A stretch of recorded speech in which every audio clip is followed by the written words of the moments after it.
Salam, hər vaxtınız xeyir olsun, əziz izləyicilər. Deməli, bildiyiniz kimi 12 oktyabr və 17 oktyabrda Elementary Academy tərəfindən kimyadan sınaq imtahanı təşkil olundu, mövzu sınaq imtahanı və həmin mövzu sınaq imtahanına düşmüş sualların izahlarına baxacağıq bu gün. Qarşımızda hal-hazırda 9-cu, 10-cu sinif üçün birinci və dördüncü qruplar düşən suallardır. Onların izahına bir-bir baxaq. Başlayaq vaxt itirmədən birinci sualdan. Doğrultma üsulu ilə Durultma ilə ayrılma üsulu maddələrin hansı xassəsinin müxtəlifliyinə əsaslanır? Doğru cavab variantımız burada olacaq sıxlığı. Durultma üsulu bir-birində həll olmayan maye qarışımının ayrılma üsullarından biridir və məsələn, misal olaraq yağ üsulunu misal göstərmək olar. Onların sıxlıqları bir-birindən fərqli olduğuna görə durultma üsulundan istifadə edəcəyik. Deməli, və vasitə olaraq burada təbii ki, ayrıcı qıtlı vasitəmiz. Natrium 2CO3, yəni natrium karbonat birləşməsində uyğun olaraq atomların say nisbətini göstərin. Atomların say nisbəti gördüyümüz kimi 2 natrium, 1 karbon və 3 oksigenə ibarətdir. Yəni 2-1-3 nisbətində birləşib. Hansı element metallara aiddir? Hidrogen qeyri-metaldır, oksigen qeyri-metaldır, dəmir metaldır. Silisium qeyri-metaldır, amma kalsium mis metaldır. Magnezium, deməli burada silisiuma görə çıxırıq. Azot var burada. Azot qeyri-metal deyə çıxırıq. Xrom və maqnezium metal olsa belə.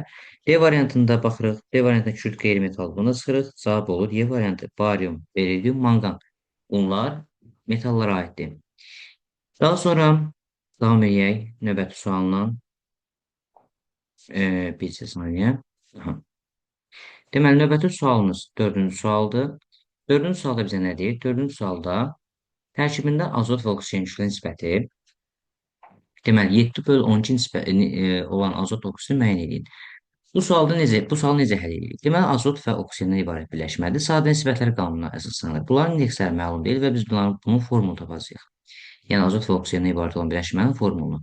7-nin 12 nisbəti dediyinə görə verilmiş nisbətləri hər birinin ayərinə bölüb nisbət şəklində qeyd edirik və 12-nə bölürük 16-ya. Yəni, oksigenin ayərinə. Və bunu da həll edəndə alırıq. Deməli, 2 ilə 1, deməli, bölünsün. 16 ilə 12 4-ə hesab etsə 4-də 3. Təbii ki, bu da vurma əməli olduğuna görə, yəni vurmaya çevirəndə 2-də 1-i vuracaq nəyə? 3-də 4-ə. 4 ilə 2 hesab getdi, qaldı 2 bölünsün 3 nisbəti. 2 bölü 3 nisbəti nə deməkdir? Yəni 2 azot, 3 oksigen. Doğru cavab variantımız olacaq. Y variantı N2O3. Növbəti sualı keçirik. Qarışıqları göstərin. Qarışıqlar şəkər, qarışıq deyil, saf maddədir. Hansı ki, biz onun formulunu yaza bilirik. C12, H22, O11. Deməli, hava qarışıqdır. Bəli, havanın tərkibində hansı qazlar var idi? Azot qazı var idi 78% həcmcə, oksigen var idi 21% və 1% isə digər qazlar var idi. Digər qazlar. Deməli, hava qarışıqdır, özü homogen qarışıqlara aiddir. Benzin də həmçinin homogen qarışıqlara aiddir. Yəni, tərkibində çoxlu sayda maddələr, üzvü maddələr var. Ona görə də qarşıları soruşduğuna görə doğru cavab variantımız olacaq 2 və 3. Yəni, C variantı. Keçirik 6-cı suala. Çox atomlu bəsit maddə əmələ gətirən elementləri göstərin. Çox atomlu bəsit maddə əmələ gətirən, yəni atomların sayı daha çox olan. Baxırıq burada, biz bilirik ki, bir atomlu bəsit maddələrimiz hansılardır? Helium, neon, argon, kripton, xenon və rodon. Bunlar bir atomlu bəsit maddələrdir. Yerdə qalan maddələr isə çox atomlu bəsit maddələr əmələ gətirir. Variantlardan deməli, bir atomun bəsis maddələri, yəni neon, helium olan variantları çıxırıq, arqonu çıxırıq.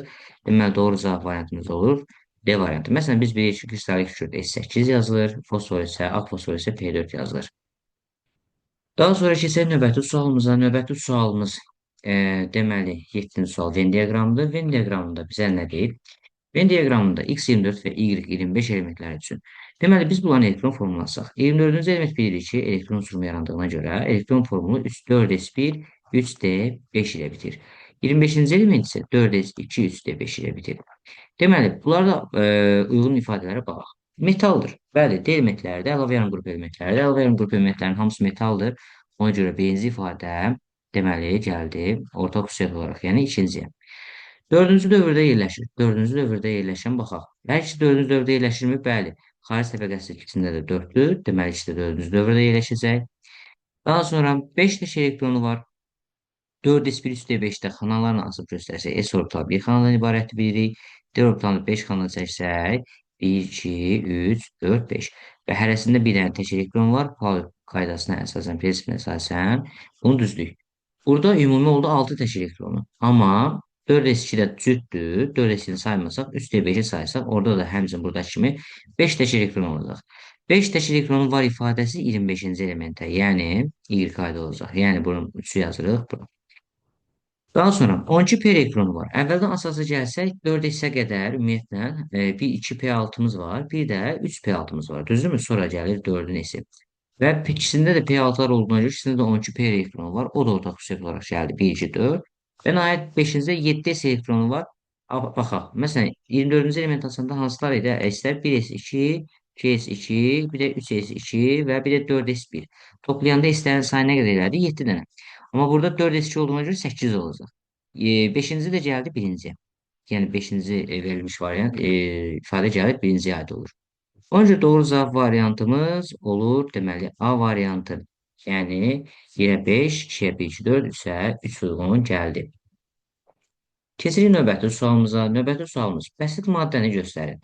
Bəsit maddələr hansılarıdır? Bəsit maddələr eyni element atomlarından ibarət olan maddələrdir. H2O mürəkkəb maddədir, hidrogen və oksigendən ibarətdir. Ferimiz mürəkkəb maddədir, dəmir və kürdən ibarətdir. Bəsit maddə 1 və 4 olacaq. Doğru cavab variantımız B variantı. Hansı 9-cu suala baxırıq. Hansı halda kimyəvi hadisə baş verər? Su buxarlandıqda, xeyr, su buxarlananda sadəcə aqreqat hal dəyişir. Aqreqat hal dəyişməsi deməli fiskasiyanın hadisədir. Deməli, ona görə su buxarlandıqda fiskasiyadır. Spirт qaynayanda yenə qaynama var, fiskasiyadır. Ərimə var, fiskasiyadır. Və sublimasiya fiskasiyadır. Doğru cavab variantı dəmir paslandıqda. Dəmir paslananda kimyəvi tərkib dəyişir. Daha sonra biri karbonun alotropik şəkilləşməsi deyil. Karbon alotropik şəkilləşmələri hansılar idi? Almaz, qrafit, karbin və fülerin idi. Yaqut isə onun alotropik şəkilləşməsi deyil. Doğru cavab variantı B variantı oldu. Davam edək. 11-ci sualına. 11-də nə deyir bizə? 11-də deyir ki, normal şəraitdə X-4 qazının sıxlığı 1,125 qram bölü litrə bərabərdir. X elementin nisbi atom kütləsini müəyyən edin. Normal şəraitdə biz bilirik ki, istənilən qazın 1 molunun həcmi nə qədər idi? 23,4 litr idi. Və sıxlıq bizə verilir. Rho nəyə bərabərdir? Rho bərabərdir 1,25. Və bizdə n bərabərdir Rho və düsturuna əsasən, deməli, n bərabərdir Rho vurulsun 23,4-ə əsasən bərabərdir. 23 onun yerinə 1,125 qoyub vuraraq 23,4-ə. Bu da bərabər olar 28-ə. Deməli, bu maddə X-4 maddəsinin 1 molunun kütləsi nəyə bərabərdir? 28-ə. 1 molun əməyini hesablasaq, bunu necə hesablayaraq? 2 dənə x-imiz var, üstə gəlir. 4-ü vuraram 1-ə, hidrogen ayrına 4, bərabər 28. Buradan da x-imizi taparıq, 12. Doğru cavab variantı olur, C variantı. Daha sonra, evet, suala baxırıq. 12-ci suala baxaq. 12-ci sualda nə deyir bizə? 12-ci sualda deyir ki, 10 mol HCl-də neçə molekul var? Deməli, biz bilirik ki, 1 molda 1 molun tutduğu molekul sayı nəyə bərabərdir? 6-2 vurulsun 10 üstü 23. 10 mol deyilsə, bunu nə etməliyik? Ona vurmalıyıq. Onu 10 üstü 1 kimi qəbul etsək, olacaq 6-2 vurulsun 10 üstü 24 vurulanda üstü qüvvətlər toplanır. Qüvvətlər toplanır. Deməli, doğru cavab variantımız oldu. Y variantı 112 litr CO2 neçə qramdır? Deməli, ilk öncə biz bunu tənsiblə də həll edə bilərik, amma mol tapaq. Şöyle 112 litrimiz hər neçə moldur? 112-ni bölərik 23,4-ə. O da deyəcək 5 mol. 1 molumuzun kütləsini bilirik ki, 44 şərtdə verilir bizə. 5 molun kütləsi nə qədər olacaq? 5-i burada 44-ə olacaq 220 qram. Doğru cavab variantımız Y variantı. 5,6 qram kalium OH neçə moldur? 5,6-nı bölərik nəyə? 56-ya. Düsturumuz necə idi? Nü bərabərdir. Bizə verilən kütlə balaca m bölünsün böyük m. Yəni 1 molun kütləsi kimi yaza bilərik. O da olacaq 0,1 mol. Yəni doğru cavab variantımız oldu. C variantı. Hansı qaz havadan ağırdır? Havanın kütləsi nə qədərdir? Orta kütləsi 29. 29-dan kütləsi böyük olan hansı olacaq? Hesablayaq. 12, bu da 4. Elədi 16. Emelləri hesablayırıq təbii ki. Deməli, 24, şimdi 12 vurdum 24, 84, 4, 28. Şimdi 26 bu eləyəcək. Təbii ki, bu olacaq 30, bu olacaq 28. Havadan ağır, yəni 29-dan ağır olan hansı oldu? D variantı oldu. Növbəti suala baxaq. Növbəti sualımız, atom nüvəsinin yükü hansı hissəciklər hesabından yaranır? Nüvənin tərkibindən nə var soruşmur bizdən. Nüvənin yükü. Nüvənin tərkibində biz bilirik ki, müsbət yükü proton və yükü olmayan neytron var. Və nüvəyə yük verən bu protonun müsbət yüküdür. Ona görə bizim nüvənin müsbət yükü protonların hesabına yaranır. Doğru cavab variantımız olur Y variantı. 7-ci qrupun əsas yarım qrup elementləri necə adlanır? Halogenlər adlanır. Halogen sözünün mənası duz doğuran, duz əmələ gətirən deməkdir. Nəcib qazlara hansılar aiddir? Nəcib qazlar biz bayaq yazdıq, təkrar bir də yazaq. Helium, neon, argon, kripton, xenon və rodon. Deməli, buradan baxırıq ki, bu variantlar bizdə harda var? Yəni verilmişlərdən B variantında var. Helium, neon, argon. Deməli, keçici növbəti sual 18 yazdıq. Qalxırıq 19-cu suala. Hansı birləşmədə Kürd 6 valentlidir? Kürdün valentliyi 6 valentli olduğu birləşməsini tapaq. Yəni belə bir tapaq. S, xlor 2. Sarbaz qaydaya əsasən xlorun valentliyi 1, Kürdün valentliyi 2 olarmı? Olar. SO2-yə baxaq. Oksigenimiz 2 valentlidir. 2-ci vurduq elədi 4. Deməli, SO3-ə baxaq. SO3-də 3-2-yə vurdum. Elədi 6. 6-ı 1-ə böldük. Elədi 6. Ferium 2 S3, Ferium 2 S3. Deməli, burada çarpaz qaydaya əsasən bu 2 valentlidir, bu 3 valentlidir. Və Kuprimersdə də həmçinin hər ikisi 2 valentlidir. Çünki bizim maksimum valentli 2 ola bilər. Doğru cavab variantımız 6 valentli soruşuna görə SO3 olacaq. Qruplar üzrə yuxarıdan aşağı doğru hərəkət etdik, yuxarıdan aşağı doğru gəldiksə, yəni elektroməgnetlik necə dəyişir? Elektroməgnetliyin qiyməti yuxarıdan aşağı azalır. Qaydamız var idi. Deməli, hansı sıradakı maddələrin hamısı adi şəraitdə bərk haldadır? Biz bilirik ki, adi şəraitdə oksigen qazdır. Oksigen burada da var qazdır. Burada azot var, burada isə yenə oksigen var. Doğru cavab variantımız adi şəraitdə bərk olan silisium bor və silisium karbid olacaq. Daha sonra keçirik növbəti suala. Deməli, 22-ci sualda nə deyir bizə? 22-də deyir ki, amonium ortofosfat molekulunda, yəni NH4 3 və P4 molekulunda atom sayını tapın. Deməli, mötərizənin içərisinə baxsın. 1 azot 4 hidrogen. Mötərizə içərisində 5 atom var. 5-i vurduq 3-ə. Çünki mötərizənin xaricində indeksində yazılan ədəd, yəni rəqəm hər birinə aiddir. Azota da hidrogenə aiddir. 3-ü 5-ə vurduq. Elədi 15 atom. Üstə gəlinsin. Bir dənə fosforumuz var burada. Üstə gəlinsin 4 dənə də oksigenimiz var. Cavab oldu 20. Kalium manqan O4-də manqanın valentliyi ilə kaliumun valentliyinin cəbri cəmini tapılır. Deməli, kalium manqan O4-də baxsaq, biz bilirik ki, oksigen 2 valentlidir, kalium 1 valentlidir, manqanı hesablayaq. 4-ü vurduq 2-yə 8, 1-i vurduq 1-ə 1, 8-dən 1 çıxdıq elədi 7. Deməli, manqanımız burada 7 valentlidir. Manqan və kaliumun valentlərinin cəbri cəmi 8-ə bərabərdir. Yəni 7 üstə gəl 1-imiz neçə elədi? 8 elədi. Daha sonra kalsium ortofosfatın nisbi molekul kütləsini hesablamaq lazımdır. 3-ü vurardıq 40-a, üstə gəlinsin. Deməli, 2 dənə fosforumuz var. 2 vur 31, üstə gəlinsin. 2-ni 4-ə 8, 8 vur 16. 8-də 16 vur. Toplayaraq cavab edəcək 310. Deməli, oksigen 16, 8, 2 mənfi ionda neçə elektron var? Deməli, aşağıda göstərilən bu 8 protona aiddir. 2 mənfi nə deməkdir? 2 elektron alıb deməkdir. Deməli, onda oksigenin 10 elektronu var. Doğru cavab variantımız oldu 10. Dövri sistemdəki, deməli, qrup və dövrlərin say fərqini tapın. Biz bilirik ki, dövr sistemində 8 qrup, düzdürmü? 7 dövr var. Yəni 8-dən 7-ci son neçə eləyir? 1 eləyir. Deməli, fərqimiz nəyə bərabərdir? 1-ə bərabərdir. Doğru cavab variantı 1. Daha sonra keçirik 27-ci suala. 27-ci sualımız uyğunluq sualıdır. Uyğunluq sualı necədir? Deməli, uyğunluğu müəyyən edir. Molekulun oksigen kütlə payı və birləşmələr verir.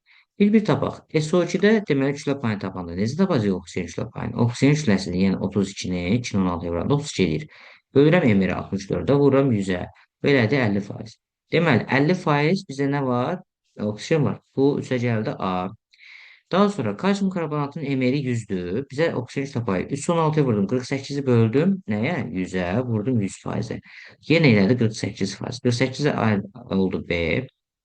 Maqnezium oksiddə 16-nı bölürəm. Maqnezium oksid deməklə 40-a vururam 100-ə. Bu elədi yenə 40%. Yəni C gəldi bura.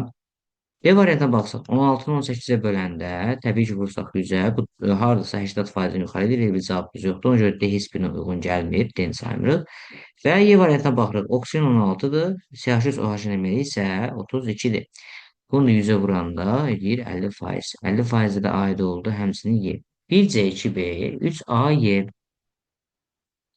Daha sonra davam edirik.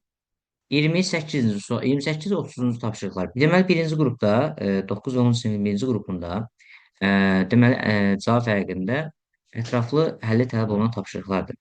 Yəni, son 3 sualımız ətraflı cavab tələb olunan tapşırıqlardır. Dördüncü qruplarda isə situasiya tapşırıqlardır. İndi bir-bir bunlara baxaq. Deməli, başlayaq 1-ci qruplar üçün 28, 29, 30, daha sonra 4-cü qruplar üçün 28, 29, 30-a baxacağıq.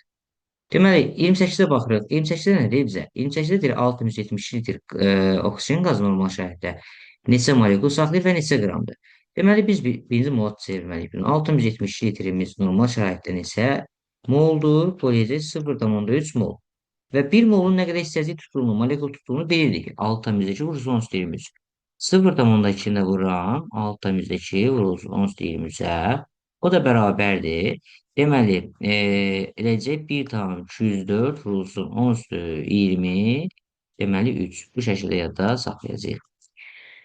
Deməli, keçirik növbəti burada bu A-nın cavabıdır daha doğrusu. Bu A-nın cavabıdır. B-də deyir neçə qramdır. Mol məlumdur. 0,3 moldur. 0,3-ü vuraram 1 molun kütləsinə. Oksigenin 1 molun kütləsi 32-dir. Burada ayrı 16 verilib, amma bizə O2 qazının söhbət edir. 32-yə vurduq. Bu da nə qədər elədi? 9,6 qram etdi. Deməli, keçik 29-cu suala. Kubrium oksid birləşməsində misin və oksigen işli payını hesablamaq lazımdır. Kubrium oksidin ilk özü nə etməliyik? Emerini tapmalıyıq. Emerini hesablasaq, eləcək 80. Deməli, misin kütləsi 64. 64 80-də bölərəm, vuraram 100-ə. Bu omega kubriumdur. Bərabərdir 80%. Əgər 80% burada bizdə misdirsə, onda omega oksidin neçə faizdir? 20%dir. Bu şəkildə qeyd eləmək olar. Daha sonra keçirik növbəti sualımızı və sonuncu sualımıza. Deməli, birinci qruplar üçün sonuncu sualdır. A və B-ni hesablayın. Deməli, necə hesablayacaq? Nədir? A və B nədir? Ozon emerinin oksigen emerinin çıxanda A qalır. Ozon emeri necə yazılır? Ozon emeri necə yazılır? O3, oksigen O2. Ozon emeri 48-ə bərabərdir. Oksigenimizin emeri, yəni O2-nin emeri 32-yə bərabərdir. 48-dən 32 çıxan neçə elədir? 16. A-mız oldu 16. Oksigen emeri dediyimiz kimi 32-dir. Hidrogen emeri isə 2-dir. H2 yazılır. Hidrogenimiz H2 yazılır. Oksigen 32-dən 2 çıxan neçə elədir? 30. Deməli, A oldu 16, B oldu 30. Keçək 4-cü qrupa. Deməli, 4-cü qrupda situasiya tapşırıqları. Sizə təqdim olunmuş situasiyanı diqqətlə oxuyun və burada verilmiş məlumatlardan istifadə edərək 28, 29, 30 saylı tapşırıqları cavab fərəqində yerinə yetirin. Nəzərə alın ki, hər bir tapşırıqda alınan nəticə həmin situasiya ilə bağlı növbəti tapşırıqlarda istifadə oluna bilər. Laboratoriya indi situasiyamızı oxuyaq. Laboratoriyada təcrübə zamanı müəllim bir parça dəmiri şagirdlərə göstərərək onu içi su ilə yarı dolu olan kimyəvi stəkana yerləşdirdi. Növbəti gün şagirdlər dəmir parçasının üzərində qonur rəngli təbəqənin əmələ gəlməsini müşahidə etdilər. Dəmirin rənginin dəyişməsinə səbəb olan hansı hadisədir? Paslanma hadisədir. Hadisənin adını qeyd edək. Paslanma, paslanma və yaxud başqa adla nə deyirik biz buna? Korroziya. Korroziya deyirik, bəli. Dəmirin kimyəvi birləşmələrdə hansı variantı göstərir? Biz bilirik ki, dəmirin variantləri necədir? 2 və 3-dür. Dəmir ya 2 variantı olur, ya 3 variantı olur. Daha sonra keçək 30-cu suala. 30-da nə deyir bizə? 30-da deyir ki, dəmir üstəgəl oksigen reaksiyasını əmsallaşdırın və bütün əmsallar cəmini tapın. Əmsallaşdıraq dəmir, üstə gəlinsin, oksigen alırıq, ferium 3O4. Təbii ki, bu da oksigen 4 dənədir. Oksigen əmsalı 2 yazılar, dəmir 3 dənədir, 3 yazılar. Bütün əmsallar cəmi deyirsə 3 üstəgəl 2, üstəgəl ferium 3O4-ün əmsalları axı. Üstəgəl 1, eləcək 6. Doğru cavab variantımız oldu 6. Bununla da biz artıq sualların izahını yekunlaşdırmış olduq. Diqqətinizə görə təşəkkür edirəm. İnşallah növbəti imtahanlarda görüşmək ümidi ilə. Elementar Akademiya olaraq biz demək olar ki, hər ayın sonunda aylıq sınav imtahanları keçiririk və bu sınav imtahanlarına siz də qoşulub öz biliklərinizi yoxlaya bilərsiniz, kodlaşdırma vərdişlərinizi artıra bilərsiniz, yeni nailiyyətlər əldə edə bilərsiniz. Hər kəsə uğurlar olsun. Sağ olun.